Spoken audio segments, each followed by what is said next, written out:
Hey, Kelly, I hope you're doing well. It's another podcast day, and today I'm really excited. We have Jennifer Egl, and she is from the United Country Western Dance Council, and she's going to tell us a little bit about the whole country Western dance scene. And she's got an event that she runs on the East Coast, the MidAtlantic Dance Classic. And so we're going to hear a little bit about that as well. Jennifer, welcome to Talk.dance. We're so thrilled to have you here. Thank you. Awesome. So Jennifer, tell me, first of all, how did you get into dance and into country dancing? That's the funniest answer, but you're not going to believe this. So in the 90s, when country was, hot, all the country bars are hot, the movies and everything like that. I was in undergrad at Ohio State, Kelly. And, the boys who lived across the hall were hog farmers, no joke. And they wanted to go to the country bar and meet girls. I didn't qualify because I was, like almost like a roommate because I lived across the hall. So we went to the country bar and we learned how to do the schottish and the, nightclub cha-cha, all that stuff, and learned how to two-step. And that was back when, girls wore those really tight jeans and you couldn't breathe, and people wore matching shirts and stuff like that. And I kept dancing because I thought it was fun. The boys across the hall, they were engineers, they gave up. We went to a bar across town one time and I met a boy who could East Coast swing. And I just thought, he was wonderful. And he danced UCWDC. So he had an amateur partner. They wore matching shirts and he wore Wranglers because that's where that's what they wore back then. And they danced the circuit. So eventually I became his dance partner, and that's how I was introduced into country partner dancing. Nice. Now you've gone from Ohio, you're in Atlanta these days. Mm-hmm. How big is the country dance scene, like just socially? Is that a hot thing in Atlanta? I'm not very familiar with that, the whole country Western dance genre. So I hear about it. I've met people who love it. It's on my list to kind of go and explore more, but just how big is that community in your part of the country and nationally? Well, I think it kind of changed. The scene has kind of changed since the 90s. So people danced in bars, and then eventually they migrated out into dance studios, just like, ballroom. Most people dance in a dance studio if they're competitive dancers. So in the Atlanta area where I live, we had one country bar and they closed because they, tore down the shopping center and they built a bunch of condos and they never reopened. So I just assumed that they didn't have the revenue to continue, that type of genre. But, places like Texas, they still have a huge dance scene, and the dances are not exactly the same as we do in UCWDC. A two-step is different depending on what part of the country you're from. Whereas our organization has, we have a syllabus and a preferred technique, for the dances. So I would say for Atlanta, we dance out of studios. We have one gentleman who has a dance once a month at the Legion. They have a huge floor there, and a bar. And so then we have that country dance, and then there are, ones here and there. Some studios host them, on a Saturday night. So that's where the majority of our dancing is done now in this area. Whereas, still Texas and other places have the whole bar scene. And what is it about country Western dancing that really appealed to you? Well, I didn't like the music at first because my father all the time when I was a kid, and I was like, oh, this stuff is awful. But then I feel like it's kind of like mishmash. Like take Taylor Swift, for example. She started with country and now she's pop and she goes back and forth. So country is more poppy, these days, and just more, easy to listen to. If you think Blake Shelton, stuff like that, it's not nearly as offensive as I've got a tear in my beer, like that kind of stuff. And if you go to a ballroom comp, a lot of times the waltzes are country waltzes, like they have very good, song selection. Viennese, we have a ton of Viennese country songs. So I just think that, people gravitate to it just because it's more social. So I do ballroom and country. For country events, it's almost like you go to these different events to see your friends because people live in Florida and Georgia and Texas, California. And so we just go to the same dance events, and we see each other. So there's a big social aspect to it, a lot of social dancing. And I'll tell people, like, when I go to a ballroom comp, I go to the session I'm dancing in or my friends are dancing in. I'm in the ballroom, I watch and I leave.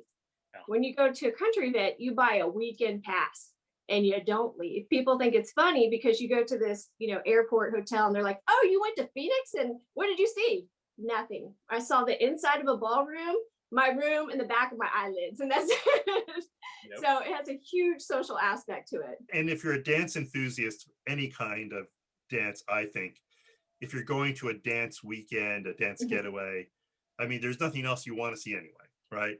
I mean, you just want to be dancing constantly. I think when you were talking about not liking the music, I grew up a son of German immigrants, and I'll tell you, even a little bit to this day, I feel like if I hear one more polka in my life, that's one too many, right? But every once in a while, I'll be in a dance event and they'll put on a polka, and I don't really know how to polka, even though like I'm up to here with the polka music. I have no interest in learning polka. Maybe someday I'll get over it, but yeah, it's so funny. I do have another question, and this is maybe more from the guy perspective, and then I'll shut up and let Kelly talk. No, man, you're good. You're covering all the bases. Why would I know? I was looking on your website, Jennifer, and I saw you had a lot of photos of country dancing, and the guys, for the most part, I was expecting to see much more like complete country get up, with the shirts and the big belt buckles and stuff like that. I noticed that most of them were pretty much dressed in what could be ballroom, except for the one key ingredient, right? And that's the hat. And so, is it permissible to, first of all, dance country western without the hat as a guy? Is it mandatory? Or I would almost say mandatory, right? if you look back at pictures from the 90s, that's when you saw people with the fringe. The rules said that your costume had to have a visible yoke, which is, considered country, back to the matching shirts and all of that other stuff. And then as the years have gone by, we've progressed into what they call ballroom with boots. So we do some ballroom dances. We do some that are specific to country. But if you see the gentlemen, generally they're wearing ballroom trousers and a black shirt or white shirt and a vest, sometimes a jacket. Ladies went from, like homemade or whatever stuff you bought in the store, skirts kind of stuff, to like the ballroom. Since you didn't have to have a visible yoke anymore, then the ballroom costumes were allowable. So, and we all talk about wanting to wear sparkles. So that's where you get your best sparkles, is from the ballroom community, right? And I have to show my complete ignorance. What is a yoke? A yoke is like the V. Like if you look at a Western shirt, you see the V. Okay. I did not know what that was called. Interesting. Yeah. So for the rules for country, for gentlemen, is that the gentleman has to wear boots. So we have dance boots. So they're just like, ballroom shoes. Like think about like practice shoes.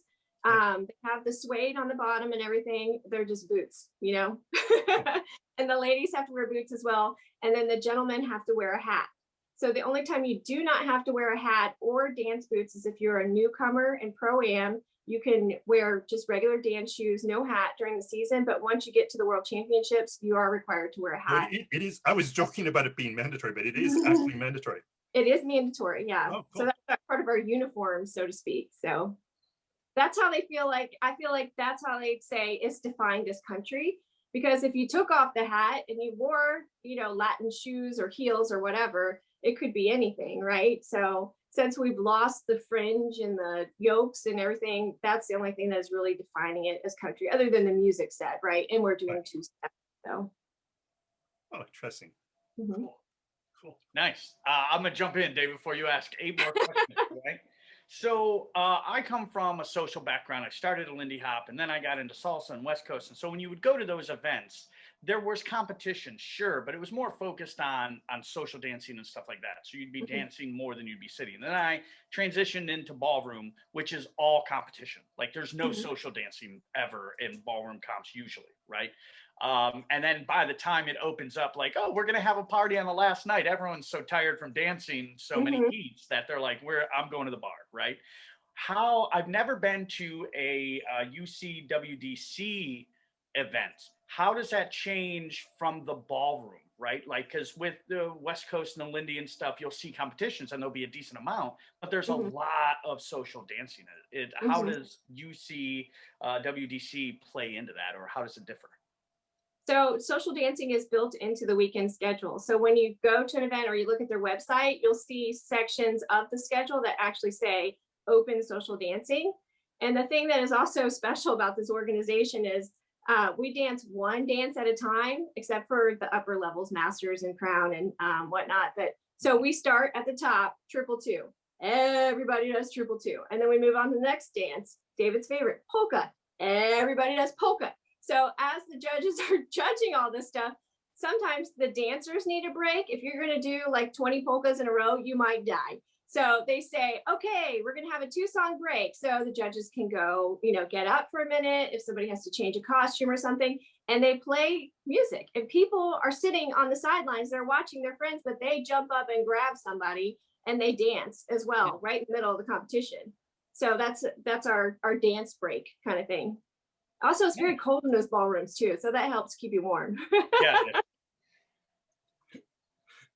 Oh my God, I did not actually realize that polka was part of the repertoire in the countries. Maybe it would be more tolerable to me if I was doing it with a hat. I think that maybe, well, different music too. So I'll send you songs. Yeah. I don't want any of that German pa polka, right? Yeah, it's actual country music that is. It's a polka. Yeah, that'd be cool.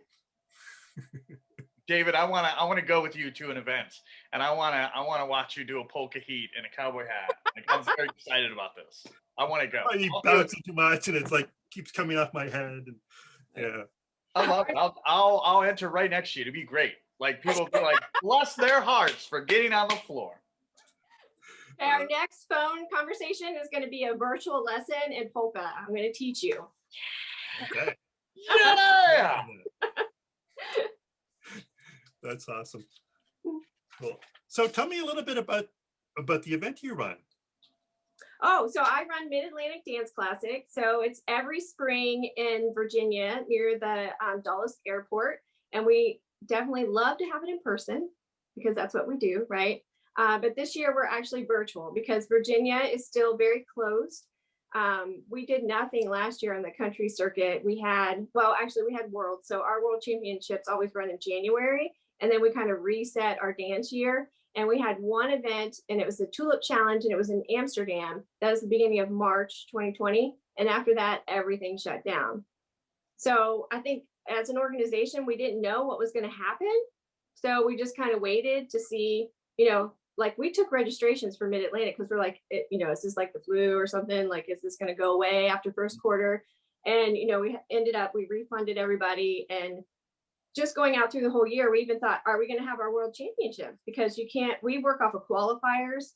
So like some of your other ballroom, circuits, you have to dance so many to go to Ohio Star Ball and do best of the best or whatever. So we have requirements to dance at the world championships. You have to do, in the United States, you have to do 3 events. So we got to the point where nothing else had happened, and our world championships moves across, different coast time zones every year.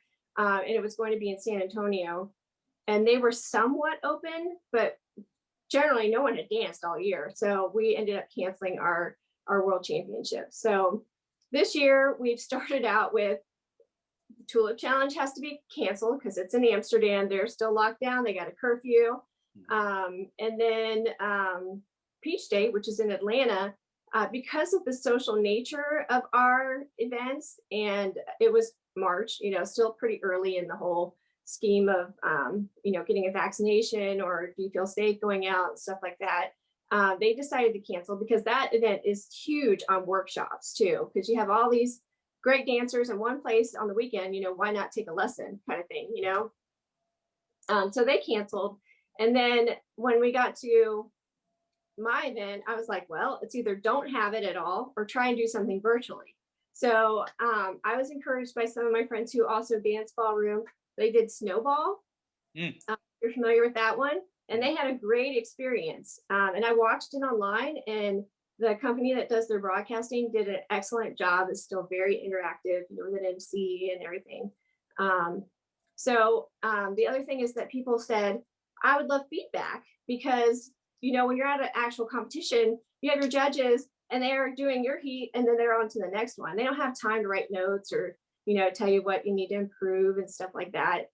So that was another opportunity for us in this virtual realm to be able to give feedback to our competitors to help kick them off for the rest of the year and, help with their dancing. So that's what we're really hoping for, is, the opportunity for people to get dressed, get with their pro or their coach or whatever they're doing, because we also offer lines so they could dance by themselves. And we don't care where they're dancing. It could be their kitchen, the garage, a roller rink, as some people have access to studio. Like I told you earlier today, I was at a studio here in Atlanta helping people film. So they had access to the whole studio, and pipe and drape and everything. But it's not necessary. So the whole motive is just to get people up and dancing, and also give them a chance to get some feedback. And it also is sanctioned. So that means that we have to follow the same rules as every other event. We have to use certified judges. There's all that good sanctioning stuff. And then it's also a qualifier for our world championships. Oh, that's nice. Yeah, I think we're all really anxious to get back to in-person events, but it's so wonderful, given our lack of ability to do that yet, right? That we have these alternatives, right? To make the best of the situation as we can. I really applaud that. Yeah. And our dance year is really going to start, I think this is April already, right? So this year, like it's April Right? already. Yeah, I don't even know what year it is anymore. I feel like I'm talking to 2048. Kelly here when I say, what time is it? And he says April. Right. Yeah, I don't even know what's happening. So MidAtlantic is a regional event for the UCWDC. So we have, here, I wrote it down here, 40 dance events in 25 countries. And then in addition, we have our world championships, which is usually in the United States. They've had it in Canada, in Sweden or somewhere before, but generally the majority of our dancers are in the United States. But we do have like a lot of people in Europe and Asia who do line dance.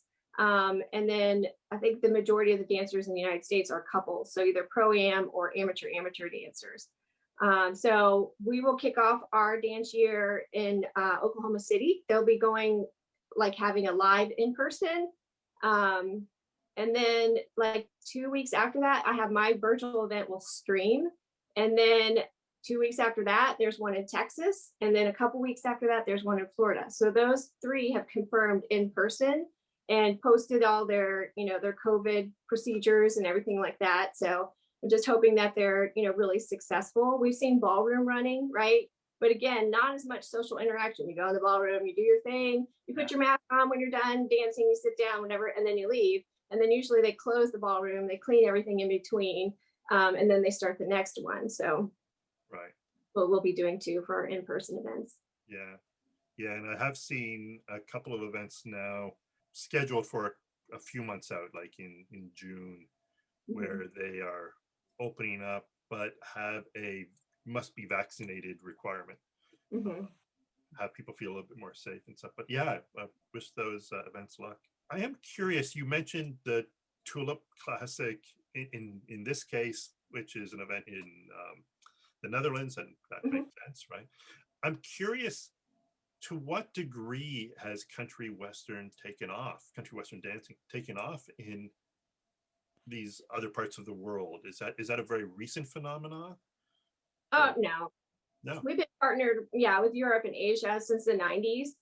They have a huge population of line dancers over there. And there are several other organizations that also do country line dance, like World Dance Masters, and there's like a line dance federation. So there are different circuits over there for people to dance as well. Okay. So like, even like, I don't know, places like Japan or Hong Kong, you can actually find. Oh, wow. Yeah. So do you, Yeah, on that note, do you notice like because obviously with any dance, area to area, even city to city, you can see a different flavor, a different style. Do you notice a little bit of a different style in the different areas of the world as people come together? Like, is that apparent, or is everyone usually fairly consistent? I think people are fairly consistent, just like I was saying before, like we have a syllabus and, most people just watch, the main, like the professional dancers, and they just try to emulate that same type of style. And the technique is like specific to what we're doing. So like when we were talking about two-step, people do it differently. We have a specific style of two-step that we do that you're judged on. So that's what people, aim to accomplish during their competitive dancing. Well, that's really interesting. I want to thank you, Jennifer, for coming and speaking to us. It's really been enlightening. We will put links in our show notes for your event. It's a virtual event, so I guess people can register from anywhere in the world. Is that true? They can. Awesome. We'll supply links to that in the show notes, and we'll put some links to the United Country Western Dance Council if people are just interested in general information and maybe where they can find other events that might be local to them throughout the year and so forth. David, you're doing such a great job. I have one more question. Like, you're wrapping up. Go You for were it, doing man. so great. Like, I have one more question, and I don't want to put you on the spot, Jennifer, but I'm curious as you mentioned polka, right? Like, and that was a dance that surprised David. And I know myself, when I go to ballroom events with my pro-am students and stuff, I'll notice like they'll have Peabody, they'll have other dances that aren't typically ballroom dances that are surprising. Again, not to put you on the spot, but do you mind running through really quickly like the dances you can expect to see at an event, so that way maybe somebody now will go because they didn't know the dance that they like is at your event? Sure. I mean, that's not putting me on the spot. I should know them, right? Listen, as an event director, sometimes you're dealing with so much of the other stuff. Like, I totally get it. So yeah. First though, that's how I started. So I still compete, and I'm like amateur for life. So I don't think I can teach. I can follow, and I can't tell you how I did it, but I did it. So, but in the UCWDC, we have 8 dances. So we do triple two, polka, nightclub two-step. We got a lot of two-steps, right? Triple two-step, nightclub two-step, cha-cha, waltz, two-step, East Coast swing, and West Coast swing. Did I miss one? Polka. I didn't. But see, you can see how easy it is for a country dancer to be a rhythm dancer, right? We already know East Coast swing. We already know cha-cha. And then rumba is a cha-cha without the extra cha, right? And then off you go, put on those horrible heels that hurt your feet, and you have a rhythm dancer. So I think that has happened a lot too with people who haven't been able to dance country. They're like, well, I'm going to dance something. So I'm going to buy those ugly shoes and I'm going to put them on. I'm just kidding. When ballroom dancers see the boots, they're like, you're wearing boots with that gown? I don't understand, but they're actually really comfortable and they don't have all those straps and stuff. So my feet don't look like I've been in a fight with something when I take off the boots, I feel like the shoe is a really good warfare with all the dances, because Lindy Hoppers are in tennis shoes and Keds, and they're like, you guys are all crazy, right? And then you got country and boots, and you got you got West Coasters and the flats, and it's like, yeah, totally. Yeah. But we do, West Coast is another animal that is so different. If you watch the West Coast circuit, you can get into very lyrical, and they have divisions where they do lifts and all sorts of fun and crazy stuff. That's amazing. And then you have, you're just regular Jack and Jills and stuff like that. And in country, we feel like our West Coast is closer to that West Coast circuit because we do the anchor step. And in ballroom, they do a coaster step. And I'm like, anchor step. That's all when I'm watching. I'm like, stop, you're killing me. But, like a lot of the West Coast swing dancers have roots in country. Gary McIntyre, Susan Kirkland, who also dance ballroom, but they're phenomenal West Coast dancers. There are just a ton of people who have started. I think you guys interviewed John Lindo the other day. Yeah, he started in country. Robert Royston. I mean, he's a master's level competitor. Lorraine Baldobi, all of them. If you just put them in the YouTube, you'll come up with a video and you'll see Robert, with the mullet and a big old hat on. And they're dancing country, and they were phenomenal, back then. So It's a very, I think, wide scope because you do smooth and rhythm and then dances that are specific to country. So I just think it's a great dance foundation. Cool. All right, David, that's it. I just wanted to ask that one question. So you're all good, buddy. Well, Kelly and I have been talking about sometime post-COVID doing a road trip, right? Mhm. And if we're so lucky to get to Atlanta, we'll have to get together with you, and you can take us out to one of the local country bars, and we can experience that. Sure. Or we can meet up at an event. It'll be fun. Yeah, that'd be great. I love it. That would be cool. Well, once again, Jennifer, thank you so much. Thank you. I'm having a hard time keeping a straight face with. I know. We were going to schedule a polka lesson too, so don't hang it. You'll convert me yet. Yeah. I think you're right. I think it'll probably be the style of music. I think it's those German polkas that bless my parents and my heritage. But yeah, it won't bring back the childhood trauma of hearing it over and over and over and over. Yeah. I'll lock myself in my room again. Thank you so much. This has been great. Don't lock yourself in your room. I can see it now. We get to an event. It's like, where's David? Well, he heard polka walking in and he locked himself in his room. Yeah. Oh, my goodness. Oh, Jennifer, it's been wonderful talking to you. This is so great. Best of luck. We'll see you soon. Thank you.